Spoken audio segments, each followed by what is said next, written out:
Shalom. First off, I want to start off by saying all praises, honor, and glory is due unto Yahweh, by Hashem, Yahweh Shai, by Hashem, Rakakadash. It's all praises to the world calls of God, whose true name in the Hebrew is Yahweh, by Hashem meaning in the name, and Yahweh Shai being the name of the only begotten Son. I also want to say double honors to the elders and apostles of Great Millstone. Peace and mercy to the hopeful lake preachers, word and truth and sincerity. I'm the brother Tazabah of the Great Millstone, Arizona camp, Lord will, with another video to edify. And it's gonna be a lesson I wanted to do last night.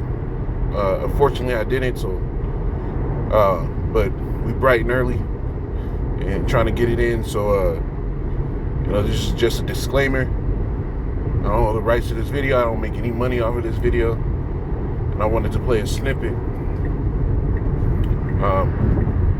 from this dude's channel that I follow, because what you're seeing now is like Esau's complaining that his blessing is starting to fail him. Right? Remember, the scriptures talk about he would have the fatness of the earth, and that fatness is failing him. He doesn't get the same joy he gets out of it anymore. His people are complaining about it, and really it comes down to the curses are falling upon him now, right? Like the scriptures say, the churl shall no more be said to be liberal, right? The niggardly, the fucking stingy, because his devil has reaped every fucking reward for himself, and now he ain't getting the benefit. So let's get this right here, man. There's been a massive trend of young guys not entering the labor force. They're not getting jobs. They're not getting internships. They're just kind of chilling. And a lot of old heads just cannot possibly comprehend why young guys would not want to start producing capital and saving for a 4-bedroom house. It's the completely reasonable price of $8 million a day. And I think the main problem is just the incentive structure. Our grandparents, our dad's generation, they kind of had this unspoken agreement with society where if they worked hard, they got a job, they kind of put the grind in, they would probably be able to find a good wife that will stay with them, that will not rip them to shreds in the divorce courts and take their kids and half their assets. And they would also have a company that would kind of stick with them through the ups and downs. They would be able to have a secure job, and they didn't really have all the competition we have today with illegal immigrants, with mass legal immigration of all these people from India and China. These highly skilled, the cream of the crop from other countries are now coming to America and stealing a lot of the highly intensive IQ jobs, big law, tech, medicine. What he's saying is true, but I'd be careful using the word steal, because they're not stealing, they're just out-competing. Now, I will say I understand what he's saying, because as an American, you would assume that since your ancestors died in wars and have been paying taxes for generations, you would get some type of priority when it came to these types of jobs. But you don't want to start using words like steal and getting upset at the East Asians. I'm gonna just tell you right now, if you're an American and you're focusing on your mental health, you're not gonna be able to compete against the East Asian. Those people are very highly focused, and they're very grateful to be in the country and to get the opportunities that they have, and they're not gonna waste it talking about or complaining about mental health. East Asians are damn near half calculator. They operate like computers. Now, not very creative people, I must say, but when given a task and a structure, a hierarchy with clear incentives and clear goals, you're not out-competing an East Asian. But you shouldn't be angry at the East Asians for taking opportunities that are given to them. You should be angry at the government and the companies for not prioritizing the people of this country when they use the infrastructure that we use our tax money to pay. Due to globalization, companies are no longer loyal to the countries that they operate in. They are their own countries at this point. There's no sort of home court advantage for the American young guy anymore. If you're like an American white young guy, kind of like me, I have a lot of things going for me, but even in my position, there are still a lot of things that are kind of slanted against me, where our dad's generation, granddad's generation, they kind of had privilege. White privilege was definitely a thing back then. Nowadays, you have to work even harder than minorities. You have to say that you're some sort of trans Native American descendant or something like that to get into a top university, to get into these top jobs. And it just doesn't really make sense to grind so freaking hard as a young guy when you don't feel like you're going to be able to get a girlfriend or have a successful marriage or have a company that will stay loyal to you. You're always dispensable. We've seen these layoffs just like a light switch with these companies. It seems like the most efficient kind of path forward is just to not delay gratification and just enjoy life right now, which usually includes for young guys. You see that? You see that? The most reasonable path is not to delay gratification and just enjoy life right now. That's Lamentation 4. Yeah. Lamentation 4 and 21. Let me get that, man. And I'm driving, so forgive me if I take some extended pauses and shit.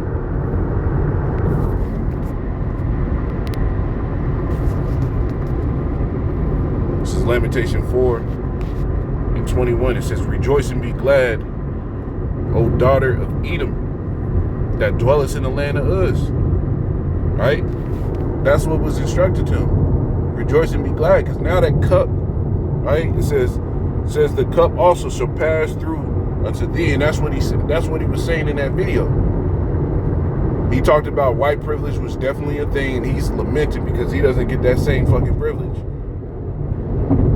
He mad because he got to work like a nigga now, and he remembers the glory days, and he wants that because he getting out his women getting tucked by Judah and the Northern Kingdom, bro. His women getting tucked by Judah in the Northern Kingdom. His everybody else showing that they're more talented and more qualified than him to do anything. They can deal with the stress better. Like the dude said, what channel is this? Poor Man's Podcast. Like the dude said of the Poor Man's Podcast, he said that these people, Jake, these other nations ain't gonna sit here and complain about mental health. But these devils do, because they're not built for anything. So it said, rejoice and be glad, O daughter of Edom, that dwellest in the land of Uz. The cup also shall pass through unto thee. Thou shalt be drunken, and shalt make thyself naked. And that's what's happening, man. The Lord is making this devil naked and showing all his sins in the earth. Nobody wants to deal with him. So he's losing out. His blessing is slipping away. This is Isaiah 47.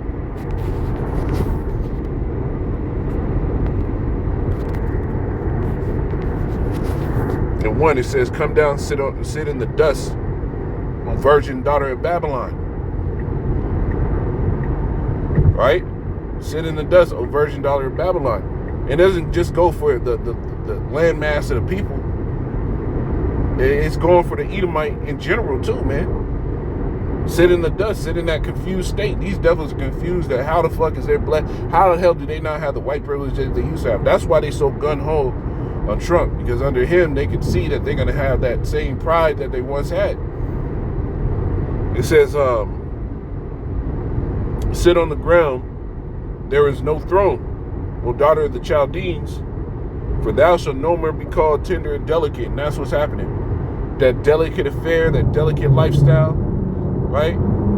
That soft era for you devils is over. And they're complaining about it. They're lamenting. Right? Just like in Lamentation 4, it says, where's corn and wine? Right? Like the little children said, where's corn and wine?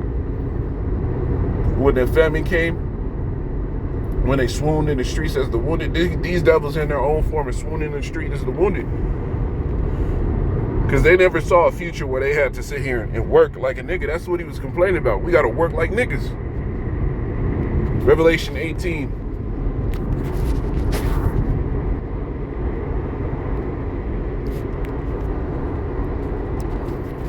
And 7, it says, how much she had glorified herself and lived deliciously.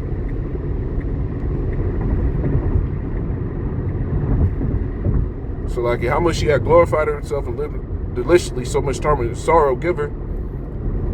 Nah, that's not it. What am I supposed to be getting, man?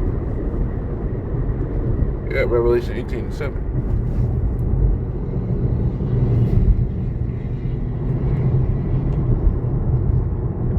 It says, so much torment and sorrow give her, for she saith in her heart, I sit a queen and am no widow, and shall see no sorrow. And this goes for Esau at the top, and how they've been able to reign and rule. And these lower class Edomites that got a piece, they didn't get a full piece of the pie, but they got something from it. Now they're lamenting as well for the same things. Right? They thought they would see no sorrow. These devils thought that they always be at the top. They're always going to have that preferential treatment.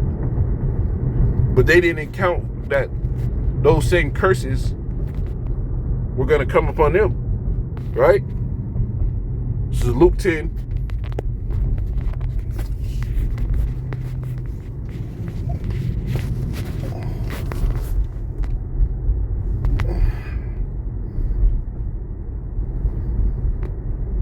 Salakia. Luke 10 and 18. It says, and he said unto them, I beheld Satan as lightning fall from heaven. And that's what's happening. These devils are falling from that rulership. They're falling from that upper estate that they've had so long. They've fallen from the rulership state to where they were able to do this and that and get away with everything. So now that they're losing it, now they're complaining. They're going to make videos, sob stories.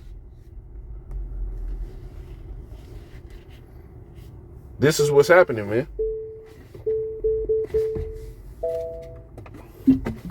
One second, man.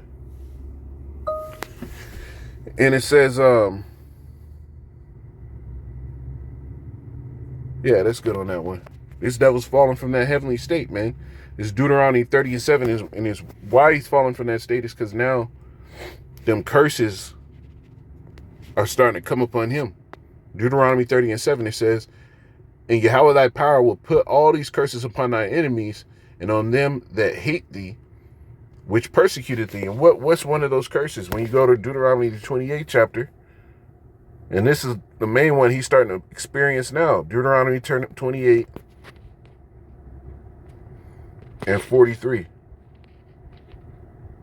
And it says, the stranger that is within thee shall get above thee very high, and thou shalt come down very low. And that's what these devils are complaining about. That now they don't get the ease that they used to have. Now they got to work double hard. He's complaining about working.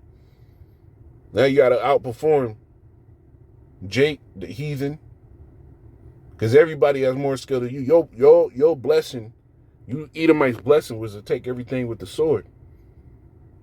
But now we come to the time where the Lord is going to be against you. And all those plans and all that killing that you were able to do before, those things are no longer options. Right? But this is what's happening to Esau. He going out bad. Look at him. Through. But Lord willing to edify him and say, call Lord Yahweh Shemel Shai by Shemar Kadash, double honors to the elders and apostles, great millstone. Shalom.